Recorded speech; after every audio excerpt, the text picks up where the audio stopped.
Ողջույն գործար ալիքի սիրելի ռադիոլսողներ եւ ռադիոդիտողներ, տաղավարում կրկին ես եմ Ծովինար Սարգսյանը եւ ինչպես յուրաքանչյուր շաբաթ, այս շաբաթ եւս անդրադարձ ենք կատարում հայոց աշխարհի գործարարներին, փորձագետներին, տաղավարում հյուրընկալում ենք բավականին փորձառու անհատների, ովքեր կիսվում են իրենց գիտելիքներով, փորձով ու ոլորտային կարևոր տեղեկատվությամբ։ Իմ այսօրվա հյուրին եմ շատ մեծ սիրով ուզում ներկայացնել Հրայրը Բարսումյան, ողջույն Հրայր։ Ողջույն։ Մեր ռադիոդիտողներին եւ ռադիոլսողներին ուզում եմ տեղեկացնել, որ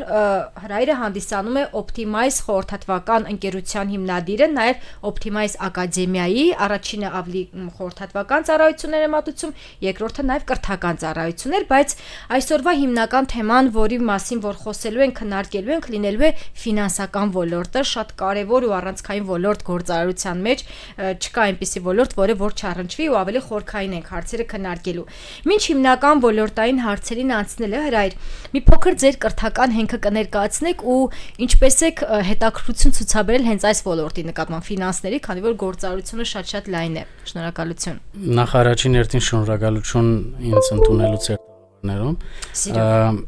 Ուրեմն անդրադառնալով ուսումնական ցենզին sense ասած հենքին, ես մասնակցությամբ տնտեսագետ եմ, մագիստրոսս էլ տնտեսագիտության մեջ եմ ստացել ֆրանսիական համալսարանից Լիբանանում, բայց ոչ Հայաստանում, որից հետո ավելի խորացել եմ ֆինանսական ռիսկերի մեջ եւ ստացել եմ միջազգային ամենաբարձր որակավորումը ֆինանսական ռիսկերի կառավարիչ տիտղոսով, որը դրվում է միջազգային ռիսկերի մասնագետների ասոցիացիայի կողմից ու նրանով, այսինքն գնալով խորացել եմ ավելի ֆինանսների եւ ֆինանսական ռիսկերի մեջ, որովհետեւ մի բան, որ ուզում ես լավ անես, փորձում ես հնարավորինս չափով շատ խորանալ, շատ ուսումնասիրել եւ ճիշտ անել։ Շատ լավ, նշեցի Optimize ընկերության մասին, Հրայր, ինչպես է ծնվել միտքը ընկերությունը ստեղծելու ու ինչ խորհուրդ ունի, անունը ոնց եք որոշել, ես նոր մտածում էի ինքը ավելի արդյունավետության, բիզնեսի օպտիմալացման մասին է, թե այլ խորհուրդ կա իրականում։ Ճիշտն ասած, խորհրդատվական գազམ་ակերպություն ունենալու նպատակը միշտ եղել է։ Ես երբ որ տեղափոխվել եմ Հայաստան մոտավոր 8 տարի առաջ, սկզբնական շրջանում որոշել էի ընկերություն չսկսել։ Զուտ նրանից ելած, որ ինձ պետք էր նաև երկրի տեղում գործող գործարար մշակույթը, գործարար փորձը, դարբերությունները լավ շոշափել ու հետո ցերնարգել այդպիսի քայլի, անկախ նրանից, որ ես դրսում աշխատել էի 3 տարբեր երկրներում, բավական երկար տարիների փորձ ունեի, բայց կարծում եմ, որ ամեն դեպքում պետք էր դաշտը ռեալ ուսումնասիրել։ Դարիներ յետ արդեն որոշեցի հիմնել իմ խորհրդատվական գազམ་ակերպությունը։ Optimize անունը շատ հետաքրքրական ձևով սկսվեց։ Երկար ժամանակ քննարկում էինք ինչ անուն պետք է ворթեքրել, ինչ պետք է մտածել այդ ամեն առումներով ու համարյա ամեն օր գարտում էի բառարան։ Ներդրումների եւ ֆինանսական տերմինների բառարան էի գարտում ամեն օր էջերով, ոչ մի բան չէի հավանում, չէի ուզում։ Մի օր առավոտյան, չգիտեմ, արթնացա, ասենց նստեցի, եկել գնոջս ասեցի Optimize եմ անելու, ինչ Optimize, նոր ենք արթնացել, ասում եմ, անունը Optimize-ա լինելու, ինչ է կարծիքդ, բա հետաքրքիր անուն է, կարճ է, տիպուկ է, ու իրականում այնտեղից արդեն ավելի խորացավ ամբողջ այդ փիլիսոփայությունը Optimize-ի, որովհետև նպատակը իրականում անելա մինչև վերջ, այսինքն այն ինչ անում ես մաքսիմալ կերպով արդյունավետ օպտիմալ դարձնելն է ու իրականում ճիշտ ասեցի կյանքում ամեն ինչ կարելի է օպտիմալ դարձնել գործընթացներից մինչև կառավարում ֆինանսներ արդյունավետ ամեն ինչ բայց հենց դրա վրա հիմնվել է անվանումը որ Optimize մենք այն ինչ անում ենք օպտիմալացնելու նպատակով։ Շատ լավ, այստեղ կուզենամ մի փոքր նշեք ընդհանուր ծառայությունների մասին, այսինքն ինչ եք առաջարկում ու նաև ձեր գործընկերները, հա, հիմնականում բիզնեսների հետ եք աշխատում, անհատների հետ, թե նաև պետական համակարգերի հետ եք աշխատում, ովքեր են ձեր թիրախը, հա։ Տեսեք, իրականում ծառայությունները բազմազան են, կարելի է մի քանի ուղղություններով դրանք առանձնացնել, այսինքն առաջին ուղղվածությունը ֆինանսական ծառայություններն են, որի մեջ կոչվում է sense flagship ծառայություն, այսինքն հիմնական ծառայություններից մեկը, որի վրա մենք ֆիքսվում ենք, outsource ֆինանսական կառավարում ծառայությունն է, որի մասին եթե հետո ավելի հետաքրքր է կարող ենք դրա մասին զրուցել, ֆինանսական վերլուծություններն են, ֆինանսական առողջության ստուգումները, այսինքն երբ կանչում են մեզ ուղղակի ստուգելու իրենց կազմակերպության ֆինանսական առողջությունը։ Երկրորդ ուղղվածությունը կառավարչական խորհրդատվությունն է, որ դու արդեն ստրատեգիայի մասին ես խոսում, ընդհանուր գլոբալ ես խոսում։ Երրորդ ուղղվածությունը ավելի ռիսկերի ուղղությամբ է գնում, ու չորրորդն էլ հիմնականում շատ ենք ֆիքսվում նաև գրթական process-ի վրա, եւ այդտեղ է որ իրականում ճիշտ նշեցիք, Optimize Consulting-ը եղել է 4 տարի առաջ հիմնադրվել է, ու մոտավոր 1.5 տարի առաջ էլ հիմնադրվել է ակադեմիան։ Ինչի համար է հիմնադրվել ակադեմիան, այնպես չէ որ մենք գրթական ծրագրեր չէինք անում, բայց որովհետև հասկացանք, որ շատ կարևոր ուժ ռեսուրս պետք է դրամատրվի գրթական process-ներին, դրա համար այդ բլոկը լրիվ առանձնացրինք, որովհետեւ շատ ավելի ուշադրություն դարձրվի այդ բլոկին։ Ինչ վերաբերվում է հաջախորդության կամ այսպես ասած այն գազམ་ագերբությունների հետ որ համագործակցում ենք, իրականում մենք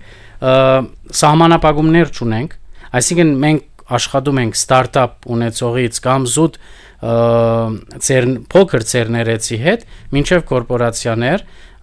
այսօր 7-8 ինդուստրիայի մեջ աշխատել ենք արդեն, առողջապահությունից սկսած մինչև արտադրություն,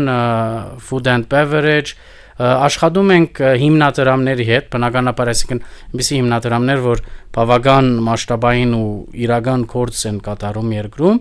ու այսպես կոչված որևէ մեկ սահմանափակում չունենք, որու հետ կաշխատենք։ Ունենք սահմանափակում հետևյալ լոգիկայով.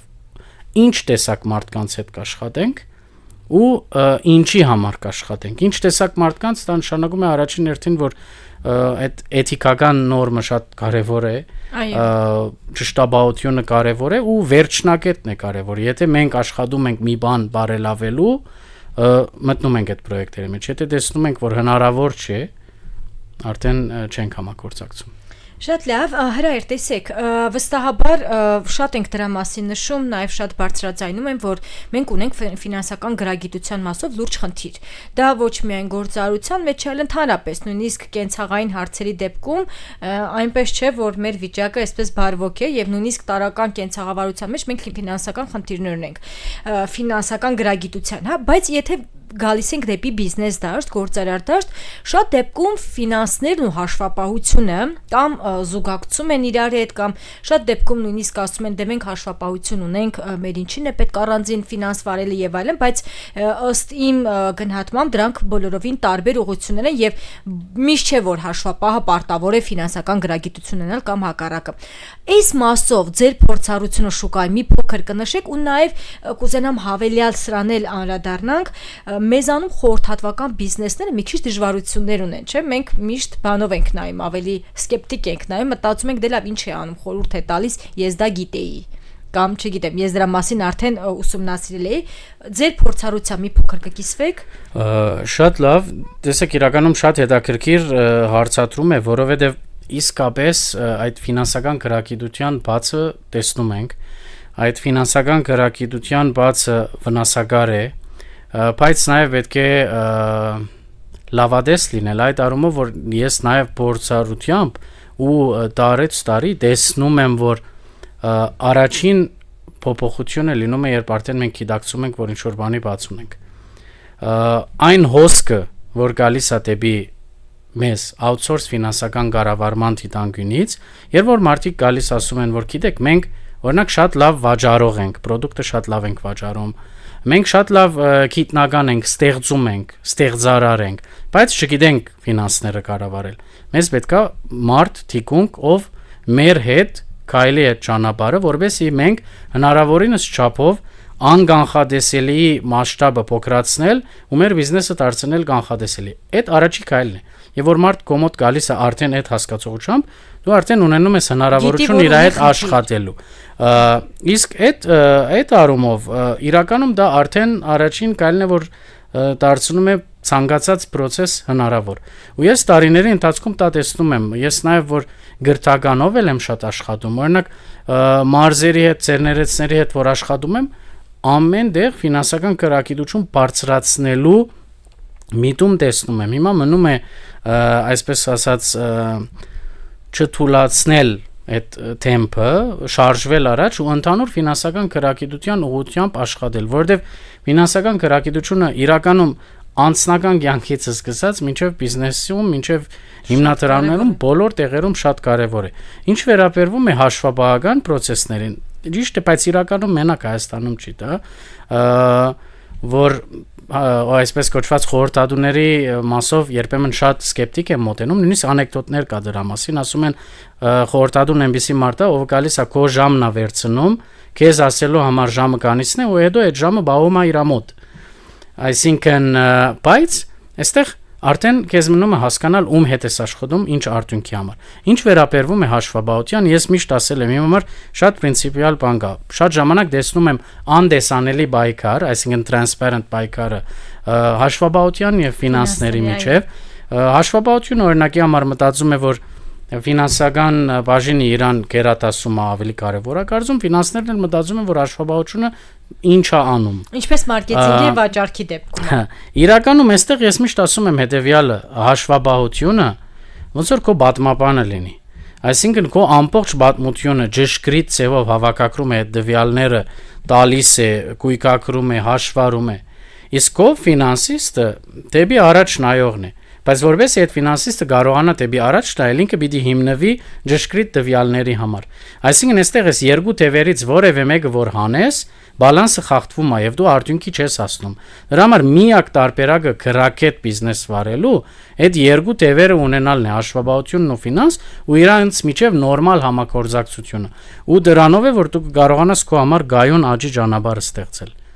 Շատ լավ, այստեղ լրացուցիչ հարց ինձ մոտ առաջացավ, հրայրտեսեք շատ դեպքերում, երբ որ խոսում ենք outsource-ի մասին, հա, այսինքն երբ որ ընկերությունը իր ներսում չի ունենում թիմը եւ պետք է պատվիրակի։ Այստեղ վստահության, տվյալների արտահոսքի կամ այսպիսի ռիսկեր չկան, որ կարող են օրինակ գործատուների կամ պատվիրատուների մոտ շատ վախեր առաջացնեն, որ ամեն դեպքում outsource ենք անում, բայց մեր ամբողջ ընկերության ֆինանսական վիճակն ենք տալիս ընկերությանը ձեր փորձառությանը ինչպես է։ Տեսեք, իրականում նախ սկսենք դրանից, որ այս բոլորը համագարկվող բարականեր են, որովհետև բնականաբար եւ որ դու մտնում ես ցանկացած պայմանագրային process-ի մեջ, դու մտնում ես գաղտնիության պայմանագրով եւս, որովհետև դու պատասխանատու ես, որպես կազմակերպություն, որ դալիս է outsource ծառայություն, մյուս կողմի հանդեպ, որ իր դվյալները մնում են գաղտնի, ըստ գաղտնիության պայմանագրերի։ Այստեղ հետեւյալ բարձ հարցադրումը ես կտամ այս տեսակ բարականերում ու ոչ մի վատ նպատակ չունենալով հարցից մեջ։ Դու եւ որ օրը ավարտվում է, քո աշխատանքի օֆիսի դուրը բացվում է, մարդիկ դուն են գնում։ Դու իրանց հետ չես գնում, չէ՞ դուն։ Կարող է նույն եթե այդ մտահոգությունը ունենան, կարող է ցանկացած աշխատող դվյալներ վերցնի, տանի, այսինքն այդ ֆինանսական դնորենը ներքին այսպես կոչված աշխատավարձային ֆոնդի վրա գտնվող մարդ է, թե outsource է, նույն խնդրեմը կարող է լինել։ Այստեղ ամեն ինչ սկսում է մարդուց, թե ում հետ է համագործակցում, ում հետ է աշխատում։ Շատ լավ, ուզում եմ մի փոքր նաև խնդիրներից ու բացերից խոսենք ոլորտում։ Դուք որպես արդեն նշեցիք, հա, 8 տարի է Հայաստանում եք, 4 տարի պլյուս արդեն ոլորտում եք։ Ինչ հիմնական խնդիրներ ու մարտահրավերներ կան հենց ֆինանսական ծառայությունների մատուցման ոլորտում ու նաև ձեր կարևոր այսպես միտքը, հորդորը, քանի որ վստահ եմ, ես նաև շատ գործարաններ են լսում, որտեղից սկսել շատ դեպքում նաև էլի իմ մենք հիմնականում ֆինանսական ծառայություններին դիմում ենք այն ժամանակ, երբ որ շատ ծանր է մեր վիճակը, այսինքն արունահոսող process-եր են, բայց մինչդեռ դա պետք է ինտեգրել հենց վաղ փուլում։ Տեսեք, իրականում կասեի հետևյալը, մի քիչ sense parallel-ներ զուգահեռներ գծելով, մի քիչ հետևյալ ձևով կարելի է ներկայացնել, ոնց որ հիվանդը ասում է բժշկին, եւ որ տանակ արդեն ոսկորին է ասել։ Ու շատ ժամանակ դա պատահում է։ Գալիս են, որ էսա վիճակը, հեսա իրավիճակը, ինչ կարող ենք անել։ Սու տեսնում ես, որ արդեն այդ սատկած ցիու թեորիան էլ կա, որ այդ ցին արդեն սատկել է։ Արդեն այդ ցին չես կարող փրկել։ Ընդամենը ծախսեր ես կուտակում։ Ու այնտեղ ընդամենը պետք է ընդունել, որ այդ ցին չես կարող փրկել։ Բայց շատ ժամանակներ եւս ու այնտեղ է, որ ասում եմ, որ տարիների ընթացքում ես արդեն տեսնում եմ այն մտածելակերպը, որ մարդիկ հասկանում են, որ իրենք այնտեղ բաց ունեն։ Ու իրանց համար բնականաբար որ գործատերը, որ սեփականատերը կամ որ ցերներեցը կամ նորը սկսող երդասարտը, որ ուզում է մի բան անի, ինքը չկա մեկը, որ չի ուզում գայուն աճի հասնի։ Եվ որ ինքը հասկանում է իր հնարավորությունները գայուն աճի հասնելու մեծանում են, երբ որ ինքը աշխատում է մասնակիցների հետ, բնականաբար ինքը պիտի գնա դրան։ Ու այստեղ բատմական փորձը ոչ մենակ է մոտ, բոլորի մոտ ցույց է տալիս, որ երբ որ դու ամենտեղ իրա մասնակիցն է աշխատում, ինքը շատ ավելի արդյունավետ է դառնում այդ ամբողջական process-ը։ Խնդիրներ շատ են խնդիրներ, միշտ են խնդիրներ։ Օրինակ խնդիրներից շատ ժամանակ լինում է հետևյալը, որ գիտակցում են, որ իրանց համար պետք է այդ ֆինանսական ծառայությունը, բայց շարունակում են շարժվել ինտուիցիայով։ Այսինքն ինքը ունենում է ֆինանսական կառավարում, բայց օրինակ ես գալիս ասում եմ, որ գիտես, ես ինչ բանը վերցրի, որտեվ հետաքրքիր էր, կամ ես ինչ ներդրումը արդեն համաձայնվեցի անել։ Բայց եթե մենք խոսում ենք գայունության դիտանկյունից, յուրաքանչյուր որոշում սեփականատիրոջ համար պետք է լինի դեղեկացված, ու դեղեկացված որոշումներ կայացնելու միակ ճանապարհը գրակետ հաշվարկներով, ուսումնասիրությամբ, վերլուծություններով այդ հաշվարկները անելը։ Միայն դրանով է, որ կարողանաս այդ ամեն ինչի մեջ կայունություն մտցնել։ Խնդիրները շատ են, բայց բնականաբար կյանքը շարունակական, ասենց ասած, ուսուցում է։ Ոնց որ մենք բոլորս մեկը մյուսից սովորում ենք, նույնիսկ այդ կորձարար հարաբերությունների մեջ։ Նույնիսկ սեփականատերերը ընթացքին դառնում են, մի բակ ես ասում եմ, որ դուք ինձ խանգարում եք, իմ պլանները խանգարում եք, հետո ասում եք, գիտեք, լավ արեցիք, որ խանգարեցիք, որտեվ դա եթե անեի, այս ինչ ամիսը խնդիր էի ունենալու։ Դրա համար արդեն իրական պատմություններն ու փորձը պիտի քո փոխարեն խոսի։ Շատ լավ, մի հատ կարևոր հարց եմ ուզում տալ, վստահաբար չգիտեմ աշխարհում ինչպես է կամ ոնց որ միջազգային շուկայում գործարարների մոտ ոնց է, բայց Հայաստանում մենք նաև այս սովորությունը ձևավորելու խնդիր ունենք։ Մենք շատ հաճախ անձնական ֆինանսներն ու բիզնեսի ֆինանսները նույնականացնում ենք։ Այսինքն շատ գործարարների մոտ կա, չէ, որ իրենք չեն գիտակցում այն կարևոր գործոնը, որ բիզնեսի գումարը դա իրենց անձնական գումարը չի, ավելին։ Շատ դեպքերում իրենց թվում է, թե իրենք դրական բանով են, ելքով են աշխատում, բայց դրա մեջ չկա իրենց աշխատավարձը հաշվարկված եւ այլն, հա։ Այս մասով ինչ փորձառություն ունեք ու ամենակարևորը ինչ խորհուրդներ։ Իրականում այստեղ շատ հետաքրքիր է այս հարցը, որովհետեւ շատ են բախվել այդ իրավիճակներին, որ աշխատում են կազմակերպությունների հետ, ստուգում ենք օրինակ այդ ֆինանսական առողջությունը, կամ արդեն իսկ ֆինանսական կառավարում ենք տրամադրում իրենց outsource տարբերակով, ու տեսնում ես, որ պայմանական ամեն օր կասայից գումար է ելքակրվում սեփականատիրոջ։ Ու ինքը ապրում է, իր կյանքով ապրում է։ Իր կենցաղի ծախսերը ընթացիկ կերպով կասայից է դուրս գալիս, բայց այնտեղ չկա հաշվարկ, ինչքան վերցրի, ինչքան պետք է վերցնեի, արդյոք հիմա ժամանակն էր վերցնելու թե ոչ, որովհետև երբ որ ամբողջական որոշումների կայացումը նույն տեղից է գալիս, դու արդեն քո մոտ շփոթ է առաջանում, որը անձնականն էր, որը բիզնեսին էր, որը երբ պետք էր անել, ու այստեղ խնդիրներ են լինում։ Ու շատ ժամանակ եւ որ ասում ես այդ մասին բարձրացնում ես, առաջին հայացքով sense բայ ես ում համար եմ աշխատում, պատասխանն ես ստանում, բայց հետո եւ որ այդ նյութը շարունակվում է, մարդը ասում է՝ մի րոպե, ոնց որ իրավունք ունեք, sense ես չեմ էլ հասկանում շահութ ապեր, հա, իմ բիզնեսի եկամտաբերություն կա, այնտեղ թե չկա, գամզուտ է նույն փողն է պատտվում։ Ու շատ ժամանակ եւ որ խորանում ես հաշվարկների մեջ, մարդը մի բան գալիս ասում է, ոնց որ ես այսքան ժամանակ է աշխատում եմ, չգիտեմ ում համար։ Բայց մինչդեռ իր առաջնային միտքն ու խոսքը այդ էր, բայց ում համար եմ աշխատում, սա իմ փողն է։ Այսինքն արդեն երբ քեզ արտաբատվիրակում են այդ outsource-ով այդ ֆինանսական կառավարումը տալիս են, շատ ժամանակ տալիս են նաեւ բանալին իր կասայի ու բանկի ասենց ասած բոլոր բաները, user-ները եւ օգտատերերը։ Ինչի համար, որովհետեւ մարդը ասում է իմ կյանքում, եթե ես որոշել եմ ճիշտ աշխատել, բալանս է պետք։ Յուրաքանչյուր որոշում հստակ ձևով պետք է կատարվի։ Ու դա վերջում տալիս է իր արդյունքը։ Շատ լավ, իրականում շատ կարևոր կտոր է, որովհետև երբ էլի խորանում ես հատկապես փոքր եւ միջին ձեռներեցության մեջ, որտեղ թիմերը շատ մեծ չեն, այդ ստորաբաժանումները ավելի հստակ չեն, այս խնդիրը իրապես կա, երբ որ անձնական եւ բիզնեսի գումարները չեն առանձնանում եւ դա էլ իրականում բերում է ֆինանսական կռախի, որովհետև ոնց որ նշեցիք, շատ դեպքում ասում ես 7-24 աշխատում եմ, բայց դեռ խնդիրներ ունեմ։ Հիմա ուզում եմ մի փոքր հրայր լուծումներից խոսենք, քանի որ էլի վստահաբար կարող ենք ասել, որ բոլոր խնդիրների հիմքը գիտելիքի ու կրթության պակասն է։ Ցավոք մեր դպրոցներում դա չեն ուսուցանում, մանկապարտեզներում չեն ուսուցանում, համալսարաններում եթե դու մասնագիտական ուղղվածությամբ չես տնտեսագիտական բնականաբար էլի չես սովորում, ինչ լուծումներ եք տեսնում։ Տեսեք, իրականության մեջ նախ մի հատ sense անցում որպես մի հատ բան էի ուզում ասել, որ իրականում մենք շատ ժամանակ նույնիսկ եւ որ խոսում ենք բնականաբար մեր համար մի շատ ավելի լավ է ցանկացած բիզնեսի նման ծառայություն մատուցել։ Բայց շատ ժամանակ եւ որ խոսում ենք, ասում ենք ճիշտ է, մեր համար շատ լավ է մեր ամենաբանջված ծառայությունը, ասենք outsource ֆինանսական կառավարումը տրամադրել, բայց դուք դրա պատրաստ չեք, որովհետեւ դուք շատ փոքր եք ձեր կազմակերպությունը ու այդ ֆինանսական հնարավորությունները չունեք, որ այդ ծառայության դիմեք։ Դրա համար այնտեղ շատ ավելի կարեւոր բան է առաջանում, որը այստեղ շահկապելու եմ գրթության հետ։ Սեփականատերը կամ մի անմիջական ղեկավարը պիտի լինի ֆինանսապես գրագետ ու շատ գրագետ, որբեսի ամեն դեպքում որոշ ժամանակ ինքն իր վրա վերցնի ճիշտ ֆինանսական որոշումներ կայացնելու ֆունկցիան, որտեղ այդ ընթացքին ինքն է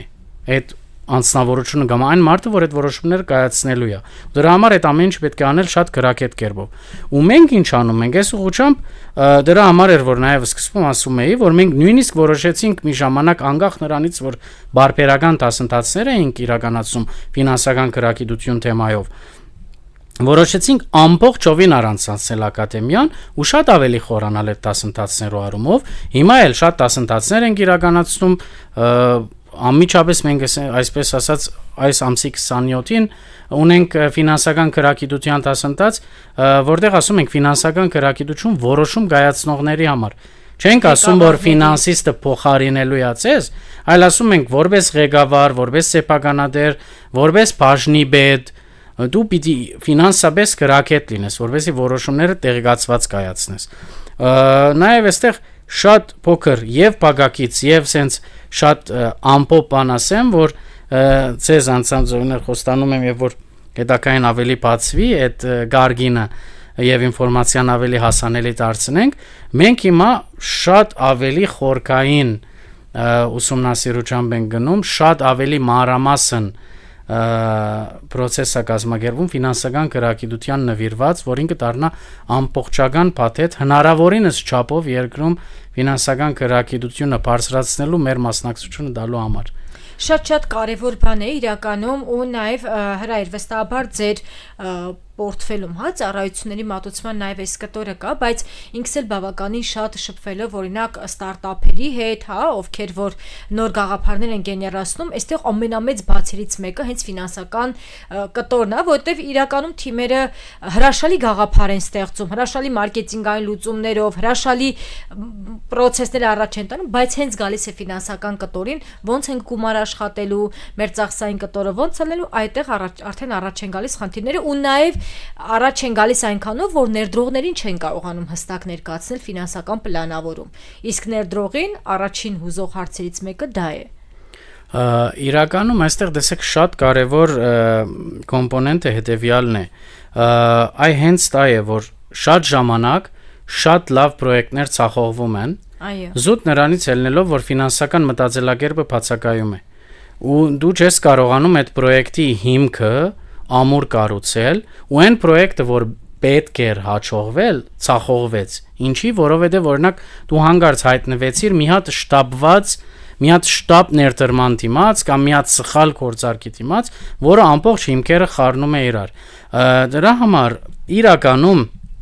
Ու սրան ես շատ եմ պահվում նաև, որովհետև շատ եմ աշխատում գրթական ուղղությամբ, աշխատելով տարբեր հիմնադրամների հետ, մենթորինգներով, ասենք երիտասարդ ծերներների հետ, որտեղ միշտ ոնց որ զգում ես, որ ֆինանսական կտորը, ոնց ասեցիք, բացակայում է կամ շատ մագերեսային է։ Ու իրականում մարդիկ պետք է գիտակցեն, եւ որ դուք տալիս եք պրոյեկտ կամ առաջարկում եք միտք, մյուս կողմը ինչպես կադրային մասնակետը հազարներով CV-ներ է գարտում, ռեզյումեներ, ձեր պրոյեկտը հարյուրավոր, հազարավոր պրոյեկտներից մեկն է, որի մեջ ինքը կայունություն տեսնելու համար ամբողջական պատկեր պիտի տեսնի։ Եթե ինքը չի տեսնում, որ դուք հուսալի գործընկեր եք եւ ֆինանսական առումով, եւ պրոյեկտով, եւ գաղափարով, որպես ամբողջական պատետ, ձեր հետ չեն աշխատելու, ցես չեն ֆինանսավորելու, ներդրում չեն անելու։ Դրա համար շատ կարեւոր է, որ այդ բլոկը թերագնահատված չմնա։ Թերագնահատված չմնա ու նաև ոչ թե առաջնորդվենք հետեւյալ սկզբունքով դե կանենք կհասկանանք որտեղից գումար կաշխատենք կամ ոնց կստացվի, այլ ինչպես գաղափարն ենք A-Z պլանավորում, ճիշտ նույն կերպ նաև ֆինանսական կտոր արվի, որովհետև իրապես, հատկապես եթե մենք հիմա խոսում ենք, որ հայկական ստարտափերը շատ միջազգային շուկա են դուրս գալիս, այսինքն դրսի գործընկերների հետ ենք ներգրավում, իրենք էլ շատ սիրում են թվեր, հաշվարկ, այսինքն ամեն ինչը ոչ թե որ հաստատ լավ է լինելու համատեքստում, այլ թվերի ու հստակ տվյալների տեսքով պետք է լինի։ Այստեղ շատ ճիշտ է այդ դիտարկումը, բայց այստեղ մի հատ նաև ես շատ ժամանակ մեզ եմ մեղադրում, այսպես ասած ֆինանսական ոլորտի մասնակիցներին եմ մեղադրում, որովհետև շատ ժամանակ դժվարանում են հաղորդակցվել սեփականատերերի հետ, ղեկավարների հետ, ինչի համար, որովհետև շատ խոսում են բարդ տերմինոլոգիայով, բարդ բառերով ու այնտեղ հաղորդակցությունը չեն կարողանում հաղորդակցվել ու մարդ ինչ որ բանից եթե լավադեղյակ չի, դա իրան ավելի ստրես է պատճառում։ Դրա համար ես միշտ ասում եմ հետևյալը, նույն ինքս լինելով executive MBA-ի դասախոս համալսարանում եւ երիտասարդներում հետ աշխատող միշտ ասում եմ հետևյալ, դու պիտի խոսես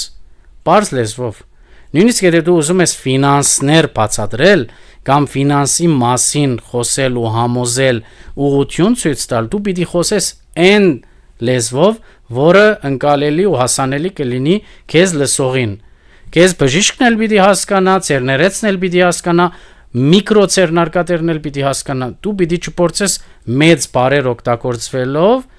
ասել, որ դու շատ բառեր գիտես, այլ դու պիտի փորձես միտք բանին հասանելի դարձնել։ Այնտեղ շատ նուրբ գործ է։ Պիտի խոսես յուրաքանչյուրի հետ այն լեզվով, որ իրան կարողանաս ճիշտ ուղու վրա դնել։ Սա շատ կարևոր է առաքելություն է։ Ովքեր որ ֆինանսների մեջ են աշխատում, պիտի փորձեն այդ ուղղությամբ մոտենալ այդ ամեն ինչին, որովհետեւ կարողանան նաև այդ սեփականատիրոջ, որ ինքը երազանքով է ապրում, ինքը երազ ունի, նպատակ ունի, product է ստեղծում կամ միտք է ստեղծում, ինքը կարողանա նաև լսել քեզ ու ընդունել, որ դու փորձում ես իրան գայուն տաշ տանել։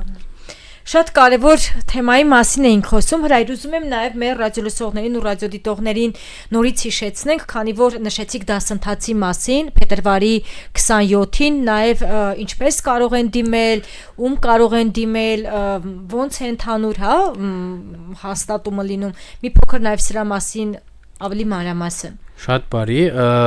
մեզ հետևելու կամ ընդհանրապես մեր դասընթացների մասին տեղեկանալու կամ հատկապես փետրվար 27-ի դասընթացի մաստեր կլասի վերաբերյալ կարող են մեզ հետևել Optimize Consulting and Academy Facebook-յան, Instagram-յան, LinkedIn-յան էջերում ու գապ հաստատել մեր կազմակերպության աշխատակիցների հետ ու գրանցումներուն տակավին հնարավորություն ունեն, սենց ասած։ Շնորհակալություն շատ կարևոր ու այսպես բովանդակալի զրույցի համար, ինչպես նշեցինք, սա այն թեման է, որը որ իրապես անհրաժեշտ է ոչ միայն գործարներին, այլ նաև կենցաղում ու առօրյա կյանքում։ Մեր ռադիոլսողներին եւ ռադիոդիտողներին ուզում եմ հիշեցնել, որ գործարար ալիքի եթերում կրկին անդրադարձ էին կատարում հայոց աշխարհի գործարարներին, փորձագետներին։ Իմ հյուրն էր Հրայրը Բարսումյան, ով հանդիսանում է Optimize խորհրդատվական ընկերության եւ Optimize ակադեմիայի հիմնադիրը, խոսում էինք ֆինանսներից եւ այն անհատները, ովքեր հետաքրքրված կապված են ֆինանսներով ու ըստ էության նաև փետրվարի 27-ի դասընթացը էկզեկյուտիվների, հիմնադիրների, տնօրենների, այսինքն որոշում կայացնող անհատների համար է եւ հետաքրքրված եք կարող եք դիմել ու մասնակցել։ Ու ինչպես ասում են, բոլոր խնդիրների եւ լուծումների հիմքը կրթությունն է, հա, միայն կրթության միջոցով կարող ենք հաղթահարել շատ խնդիրներ եւ լինել ավելի գրագետ գործարարության մեջ։ Բնականաբար, այսինքն այն միշտ ասում են, չէ, ամենաթանկ ներդրումը այն ներդրումն է, որ ինքդ քո վրա ես անում, ու միան գրթությամբ ու գրթվելով ու ավելի գրագետ դառնալով տարբեր ուղղություններով կարող ենք ցանկացած ծրագիր ավելի գայուն դարձնել։ Շնորհակալություն։ Ձեզ եմ շնորհակալ։